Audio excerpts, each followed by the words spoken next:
듣는 사람이 행복한 라디오 최영일의 YTN 뉴스 정면 승부. YTN 뉴스 FM 뉴스 정면 승부 4부 시작합니다. 오늘 하루 동안 스포츠계에는 어떤 일들이 있었을까요? 스포츠 정면 승부 중앙일보 송지훈 기자와 함께합니다. 안녕하세요. 네, 안녕하세요. 네, 축구대표팀의 신태용 코치가 20세 이하 축구대표팀 사령탑으로 깜짝 선임됐군요. 네, 축구대표팀 20세 이하 월드컵이 내년에 우리나라에서 열리거든요. 네. 이 대회를 대비해서 대한축구협회가 20세 이하 축구대표팀 감독으로 신태용 국가대표팀 코치를 선임했다 이렇게 발표를 했는데요.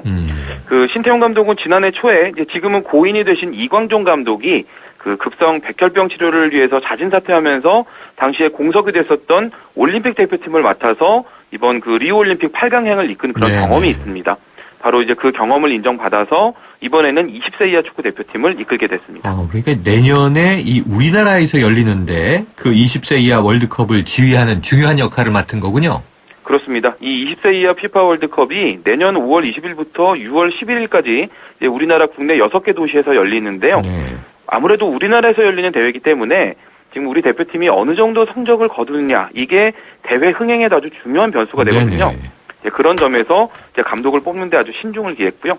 그 축구협회 기술위원회는 이제 그런 점까지 다 고려해서 여러 후보군 중에 신태용 감독을 적임자다 이렇게 뽑은 건데 지금 당장 20세 이하 대표팀이 남은 기간이 한 1년 정도밖에 안 되지 않습니까? 네네. 정확하게는 1년도 안 되는 거죠. 내년 이제 5월에 개막을 하니까요. 그렇다 보니까 지금 신태용 감독이 이제 선수들을 파악할 시간이 부족하다라는 점 때문에 이제 신태용 감독은 20세 팀에 전념하기로 하고 이제 그런 차원에서 국가대표팀 코치직에서는 물러나기로 했습니다. 네, 지금 20세 이하 대표팀이 그 백승호라든지 이승우, 장결희 등등 아마 이 FC 바르셀로나 삼총사들 이 선수들이 이제 공격의 주축으로 해서 그동안 조직력을 맞춰왔는데 이제 신태용 감독이 전술적으로 아주 화끈한 공격 축구를 하는 이제 그런 지도자고요. 또 젊은 선수들과도 이제 쉽게 잘 어울리는 이른바 형님 리더십의 소유자이기 때문에 선수단에 잘 빨리 녹아들 수 있을 것이다 이렇게 기대를 모으고 있습니다. 그렇군요. 지금 말씀하신 대로 이게 1년이라고 얘기했지만 알고 보니까 6개월 정도 시간이군요. 그렇습니다. 자, 이 손흥민 선수요. 이 유럽 클럽 대항전 출격을 앞두고 있죠. 네, 잉글랜드 프리미어리그 토트넘에서 뛰고 있는 공격수 손흥민 선수가 내일 새벽 2시에 모나코의 루이 2세 스타디움에서 AS 모나코를 상대로 유럽 챔피언스리그 조별리그 2조 원정 5차전을 치르게 됩니다. 지금 유럽 현지 그 축구 전문가들 전망에 따르면요. 손흥민 선수가 지난 주말 웨스트햄과의 경기에서 아주 날카로운 크로스 그리고 또 페널티킥을 유도하는 그런 지능적인 플레이를 보여주면서 토트넘의 2골에 기여를 했었고요. 몸 상태가 살아났기 때문에 선발로 나올 가능성이 매우 높다 이렇게 지금 전망을 하고 있거든요. 특히나 지금 토트넘이 이 유럽 챔피언스리그에서 조 3위로 내려와 있기 때문에 16강에 진출할 수 있는 그런 조 2위 이내 순위로 빨리 올라가야 되고요. 그런 점에서 이번 경기에서 반드시 이겨야 되고 이제 손흥민 선수도 활약을 해줄 것으로 이렇게 기대를 하고 있습니다. 활약을 기대해 봅니다. 이 팝스타 저스틴 비버요. 스페인 프로축구 바르셀로나에서 축구 과외를 받았다. 이건 무슨 얘기입니까? 네, 아주 재미난 소식인데요. 그 저스틴 비버 아마 좋아하시는 청취자분들 많을 겁니다. 많죠. 네. 캐나다 출신의 팝스타고요. 지금 스페인에서 콘서트를 하고 있는데 우리 시간으로 오늘 새벽에 짬을 내서 그 FC 바르셀로나 훈련장을 방문을 했다고 합니다. 그래서 이제 그 자리에서 뭐 네이마르 등등 이 바르셀로나의 아주 스타 선수들에게 슈팅 기술을 배우는 이제 모습이 그 현지 언론에 포착이 돼서 지금 관심을 모았는데요. 이 저스틴 비버는 인기 가수뿐만 아니라 축구광으로도 아주 잘 알려져 있습니다. 네, 그렇죠. 지난 2011년에도 또 바르셀로나 방문해서 훈련을 했던 적이 있는데 오늘 새벽에 이제 훈련 마치고서 리오넬 메시, 루이스 수아레스, 또 네이마르 이런 바르셀로나의 세계적인 선수들과 함께 기념사진도 찍었거든요. 제가 그 사진을 봤는데 이 정말 저스틴 비버도 세계적인 스타잖아요. 그렇죠. 축구 선수들 사이에서 아주 다소곳하게 손을 모으고 찍은 그 사진을 보고 저도 많이 웃었습니다. 아이고, 부럽습니다. 자, 2012년에 이 런던 올림픽 남자 역도 말이에요. 우리나라 김민재 선수가 8위를 기록했는데 메달권 진입이 기대된다. 이게 어떤 상황입니까? 그 김민재 선수가 4년 전에 이제 런던 올림픽 남자 역도 94kg급에 출전을 했었거든요. 그 당시에 8위를 했는데 이 대회에 참가했던 동부권 선수들이 이제 금지 약물을 사용했다라는 게 지금 뒤늦게 적발이 되면서 아하. 실격 선수들이 지금 줄줄이 나오고 있고요. 네. 자연스럽게 김민재 선수 순위가 계속해서 올라가고 있습니다. 네. 그 당시에 은메달리스트였던 러시아의 알렉산드르 이바노프 선수, 그리고 동메달을 따냈던 몰도바의 아나톨리 시디쿠 선수, 이 두 명이 이미 메달 박탈이 확정이 됐고요. 네. 또 4위 러시아의 안드리 이바노프 선수, 또 7위의 카자흐스탄의 알마스 우테노프 선수, 이런 선수들도 지금 기록이 다 삭제가 됐거든요. 김민재 선수 앞에 있던 4명이 한꺼번에 실격 처리가 되면서 지금 김민재 선수 순위가 4위까지 올라가 있는 상황인데 네. 이게 전부가 아닙니다. 아하. 지금 이 체급 금메달리스트였던 카자흐스탄의 일리아 일린 선수, 그리고 6위 아제르바이잔의 인티잠 자이로프 선수까지도 이제 당시에 금지 약물을 사용한 게 뒤늦게 또 네. 추가로 밝혀지면서 지금 조사받고 있는데요. 지금 두 선수 모두 A 샘플에서 금지 성분이 나왔거든요. 아하. 지금 B 샘플 분석 결과를 기다리는데 통상적으로 A 샘플에서 나오면 어차피 같은 샘플로 조사를 하기 때문에 결과가 바뀌지가 않습니다. 네. 그런 면에서 보면 이 두 선수도 이제 추가로 실격될 가능성이 높고, 만약에 이 두 선수마저도 기록 박탈당하게 되면 김민재 선수는 은메달까지 바라볼 수 있는 그런 상황이 되는데요. 네. 사실 그 4년 전을 다시 놓고 생각해 보면 김민재 선수는 경쟁자들이 다 약물을 쓰는 이런 좀 불리한 상황에서 경쟁을 했던 그렇군요. 거잖아요. 네, 은메달로 보상을 받을 수 있을지 관심이 이제라도 모아지고 있습니다. 바로 잡힌다는 의미가 있겠죠. 오늘 소식 그렇습니다. 고맙습니다. 네, 감사합니다. 지금까지 중앙일보 송지훈 기자였습니다. 지금 여러분께서 듣고 계신 프로그램은 뉴스 정면 승부입니다. FM 94.5MHz YTN 뉴스 FM.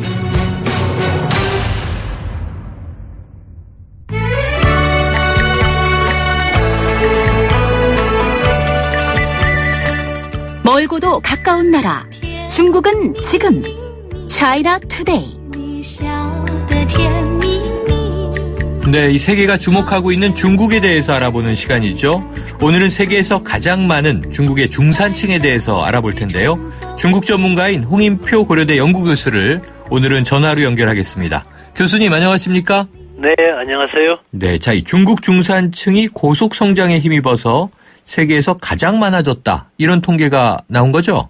네, 그렇습니다.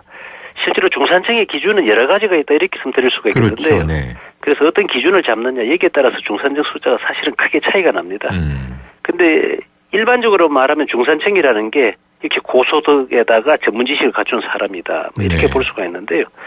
예를 들어서 영국 이코노미스트 잡지 산하에 EIU라는 데가 있습니다. 네. 여기는 중국 중산층 기준을 연간 소득 11,500달러에서 43,000달러 이렇게 잡고 있거든요. 네. 그래서 이 기준을 갖다 적용하면은 올 현재 중국 중산층은 2억 2,500만 명이다. 하하, 많긴 많네요. 그렇죠.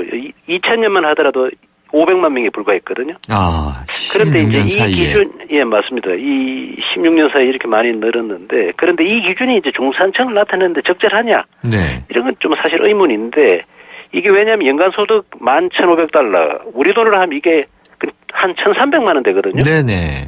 연간 소득이 1,300만 원 같으면 너무 적죠, 그죠? 그렇죠. 그래서 이 정도 같으면 중국 웬만한 도시에서는 살기가 좀 어렵습니다, 네. 이게. 그리고 또 43,000달러, 이게 제일 많은 기준인데, 이거 이제 우리 돈으로 하면 한 5천만 원 좀 넘는데요. 네. 이것도 이제 아파트 값부터 해가지고 자동차 사고, 아이 키우고, 그렇죠. 뭐, 어른들 봉양하려면은 겨우 살아가는 정도다. 이렇게 네. 볼 수 있고요. 근데 이번에 이제 스위스 투자은행 크레딧 스위스라는 데는 중산층 기준을 갖다 자산으로 5만 달러에서 50만 달러 이렇게 잡았는데요. 네. 이 기준을 적용해 보니까 작년 현재 중국 중산층은 1억 명이 조금 넘었더라. 1억 네. 876만 명이 나왔는데요. 이렇게 되면 이게 뭐냐면 중국이 처음으로 미국이 이제 9,185만 명이거든요. 이걸 넘어가지고 세계에서 가장 많은 중산층을 보유한 나라가 된 거다. 아, 1억 명이 넘는 또 유일한 나라가 되겠군요. 그렇습니다. 네, 우리나라는 참고로 네. 중산층이 2천만 명 조금 안 돼가지고 세계 10위에 머물렀다. 세계 10위인데 1,700만 명을 좀 넘는데 예. 중국은 뭐 거기에 10배 정도 되는 상황인데요. 그렇습니다. 아, 그런데 이 중산층이 이렇게 늘어나는 것이 결국 중국 경제에 뭔가 영향을 주고 있지 않겠습니까? 아, 그렇죠. 일단 가장 두드러지는 현상은 역시 소비가 다양해지고 있다 이런 건데요. 그 이제 아무래도 이제 여행 같은 것 또 이런 거 레저 소비가 늘고 있고요. 또 전자상거래, 또 편의점 소비가 늘고 있다 이런 거고. 2015년 작년 한 해 동안 해외여행 다녀온 중국 사람이 얼마냐? 1억 2천만 명이더라. 아하. 그리고 중국 중산층 같은 경우는 처음에는 이제 소득이 높은 1선 도시, 그리고 대도시에 몰렸었는데 지금은 이제 2선, 3선 도시, 그래가지고 중소도시로 크게 확산되는 추세거든요. 네. 그 소매 총액, 소비제품 소매 총액이라는 게 있는데 이거는 이제 소매 시장을 나타내는 겁니다. 이게 올 1월부터 8월까지 통계를 보니까 21조 위안. 이게 뭐냐면 2015년 같은 기간보다 10% 이상 늘어난 거거든요. 그래서 이렇게 중산층이 이제 늘어나면서 소비 생활에도 혁명적인 변화가 일어나고 있다. 이렇게 정리할 수 있는데요. 네. 이를테면 이전에는 사치품, 고가 상품 일변도의 소비 행태였는데 지금은 역시 취미와 기호에 따른 맞춤형 소비가 늘기 시작했다. 이런 거고요. 그러다 보니까 여행, 영화, 스포츠를 비롯한 오락 산업, 서비스 산업이 강세를 보이고 있다. 이렇게 정리할 수 있겠습니다. 그렇죠. 이 정말 뭐 이 졸부가 아니면 무조건 비싼 걸 사는 게 아니라 합리적인 소비로 가게 되는데 이제 중국의 중산층이 이제 진화하고 있다 이렇게 보여지는데요. 자, 그런데 이제 중국이 지금 저성장으로 좀 접어든 것으로 우리가 우려하고 있는데 중산층이 늘고 소비는 활발해지고 있다. 이게 중국 당국의 정책 변화가 좀 일정한 역할을 했다. 이런 지적이 맞는 거죠? 예, 그렇습니다. 중국은 그동안에 사실 값싼 노동력을 무기로 해서 외국인 투자를 유치했지 않습니까? 네네. 그래서 이제 세계 공장이다. 그래서 사실 제조업 대국이 됐는데 그 중국 전체를 보더라도 작년 1인당 GDP가 이제 8,000달러. 이 정도면 세계은행이 말하는 중등 소득 국가 이런 건데 네. 이제 문제는 지금 말씀하신 대로 중국의 성장세가 지금 완만해지고 있지 않습니까? 네. 임금이 많이 올라가고 있어요. 그래서 해외에서 투자하는 게 이제 많이 줄고 있습니다. 그래서 이렇게 되면 이게 이제 사실은 고소득 국가 기준이 얼마냐 하면 1인당 GDP가 한 12,000달러거든요. 네. 지금 8,000달러니까 조금 차이가 있지 않습니까? 네. 그래서 이제 이렇게 되다 보면은 잘못하면은 그러니까 역시 경제가 장기 불황에 빠질 위험이 있다. 이른바 중등 소득 함정에 빠진다. 이런 건데요. 그래서 이런 걸 감지한 중국 정부가 이제 뭔가 새롭게 바꿔야 될 것 해서 경제 구조 조정을 단행하고 있거든요. 이게 뭐냐면 이때까지는 정부가 많은 투자를 했는데 이제는 그게 아니고 소비를 한번 이끌어보자. 소비 주도로 이제 경제 패러다임을 전환하고 있는 겁니다. 그래서 이제 소비가 경제를 이끌기 위해서는 어떻게 되느냐. 형편이 나은 곳은 소비를 많이 늘리게 하고 형편이 어려운 것은 인프라 투자를 많이 집어넣겠다.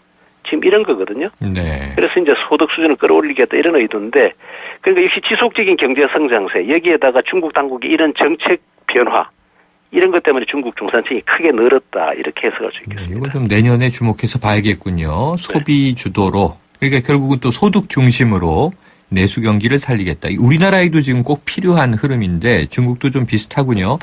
자, 교수님 궁금한 것이요. 중국에서 이렇게 중산층이 늘어나다 보면 아무래도 이 정치적 자유를 요구하는 분위기 이런 목소리도 높아지지 않겠습니까? 그렇습니다. 이게 어떻게 보면 핵심적인 문제인데요. 네.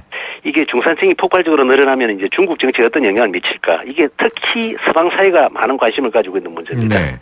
실제로 경제 수준이 높아지면은 정치적 자유를 요구하는 것이 그동안 역사적인 흐름이 그렇지 않습니까? 네, 그래왔죠. 예, 그래서 국제사회는 이제 중국 중산층이 공산당의 미래에 어떤 영향을 미칠까? 이거 한마디로 이제 촉각을 곤두세우고 있다. 이렇게 말씀드릴 수 있는데 그래서 나오는 말이 중국 중산층이 공산당의 운명을 손에 쥐고 있다. 아하. 이런 얘기까지 나오고 있습니다. 네네. 그래서 이제 물론 이제 중산층이 늘어나면은 어느 정도 이제 경제 문제 그리고 먹는 문제가 해결되지 않습니까? 네. 그래서 자연스럽게 정치적 자유를 요구하는 목소리를 이어질 거다. 이런 얘기를 할 수 있는데 하지만 중국 중산층은 민주화를 요구하기보다는 정치적 안정을 바라고 있다. 네. 이게 좀 상당히 좀 특이한 현상인데 그러네요. 이게 왜냐하면 1930년대, 40년대 항일 전쟁이다, 국군내전이다 해서 너무 혼란스러운 역사를 겪었지 않습니까? 이 사람들이요. 네. 그다음에 1966년부터는 문화혁명을 또 10년 동안 거치면서 중국 사람들이 이제 혼란에 대해서는 기본적으로 두려워하고 있습니다. 네. 그런데 이제 우리가 주목해야 될 거는 뭐냐면은 어린 사람들, 평균 35세 이하가 중산층의 상당수거든요. 네. 이 사람들은 뭐냐면 사실은 문화혁명도 안 겪었고 또 천안문 사태도 안 겪고 그렇죠. 했기 때문에 그리고 또 이제 소황제로 자랐기 때문에 자기 할 말을 꼭 해야 되는 사람들입니다. 네. 그러다 보니까 이제 정부가 국민들하고 제대로 소통하지 못한다고 느끼면은 언제든지 불평을 갖다 쏟아낼 수가 있고 그래서 중국 공산당 정권이 중산층 이런 목소리에 귀를 기울여야 된다. 그렇지 않으면 세계에서 가장 많은 중국 중산층이 중국의 모든 걸 파괴할 수 있다. 이렇게 네. 서방 전문가들은 경고하고 있습니다. 자, 1980년 이후 출생자 35세 이하 80%를 주목해야 될 이유일 것 같습니다. 오늘 말씀 여기까지 듣죠. 고맙습니다. 네, 감사합니다. 차이나투데이 중국 전문가인 홍인표 고려대 연구교수였습니다. 샘 스미스의 Stay With Me V20로 들어보겠습니다.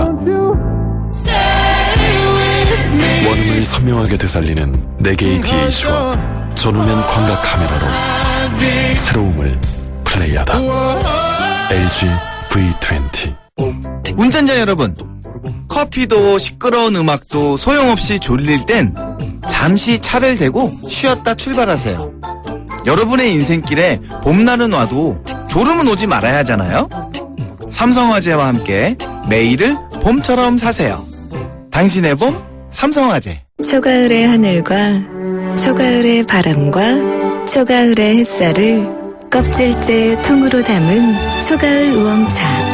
아, 좋다. 100% 국산 우엉으로 내 몸을 가뿐하게. 속까지 가벼운 초가을 우엉차. 홍은희 씨, 잇몸 관리 어떻게 하세요? 잇몸 관리요? 양치 잘하고 치과도 다니고 그리고 하나 더 인사돌 플러스. 염증에도 좋고 들뜬 느낌도 꽉 잡아주니까요. 잇몸 건강에 인사돌 플러스. 써본 후의 차이요? 직접 느껴보세요. 동국제약.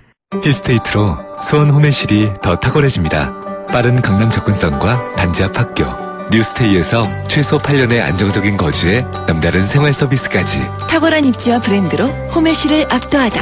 힐스테이트 홈앤실. 11월 모델하우스 오픈 예정. 뉴스테이 문의 1877-5002 현대건설. 나 이수영. 기회는 놓치지 않는다. 롯데 하이마트 전국 동시 세일 블랙 프라이데이. 갖고 싶던 전자제품 가장 특별하게 만나는 날. 우와, 진짜입니까? 11월 18일부터 27일까지. 자세한 사항은 매장에 문의하세요. 빨리 가세요. 빨리. 하이마트로 가요. 김승우입니다. 저에겐 아내라는 든든한 파트너가 있습니다. 기업에게도 힘이 되는 파트너가 필요하죠. 지식산업센터 미사 테스터타워를 만나보세요. 상일 IC와 혁신 시스템으로 기업의 성장이 빨라집니다. 이제 미사 테스터타워와 상의하세요. 문의 1800-7003 대림. 아들, 뉴욕은 지금 몇 시야? 수정아, 축하해! 자기야, 나도 사랑해. 소중한 순간은 달라도 더 생생하게 나누고 싶은 마음은 같으니까 전 001합니다. 대한민국 국제전화 001. 뉴스 정면 승부 화요일 준비한 내용 여기까지입니다. 지금까지 프로듀서 박준범, 작가 홍기, 강현지, 기술감독 신동해, 김성호, 진행의 최영일이었습니다.